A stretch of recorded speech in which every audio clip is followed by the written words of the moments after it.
Fun bucket Bhargav TikTok, Instagram రీల్స్తో popular అయిన ఇతడికి బిగ్ షాక్ తగిలింది. కోలుకోలేంత ఎదురు దెబ్బ తగిలింది. ఇదే ఇప్పుడు సోషల్ మీడియా దునియాలో హాట్ టాపిక్ అవుతోంది. అందరినీ అలర్ట్ అయ్యేలా, జాగ్రత్త పడేలా చేస్తోంది.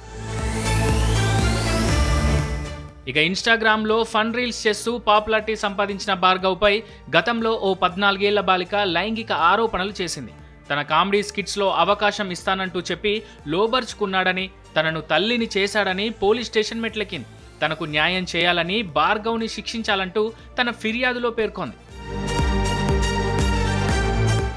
ఇక ఈ కేసుపై విచారణ చేపట్టిన పోలీసులు భార్గవ్ను దిశ పోక్సో చట్టం కింద అరెస్ట్ చేశారు. ఈ క్రమంలోనే విశాఖపట్నం పోక్సో కోర్టులో ఈ కేసు విచారణకు వచ్చింది. ఇక కోర్టులో భార్గవ్ దోషిగా తేలడంతో ఇతడికి 20 ఏళ్ల కఠిన కారాగార శిక్షను విధిస్తూ కోర్టు తీర్పునిచ్చింది. దాంతోపాటే బాధిత బాలికకు 4 లక్షల పరిహారం ఇవ్వాలంటూ ఆదేశాలిచ్చింది. దీంతో భార్గవ్ పేరు ఇప్పుడు నెట్టింట హాట్ టాపిక్ అవుతోంది.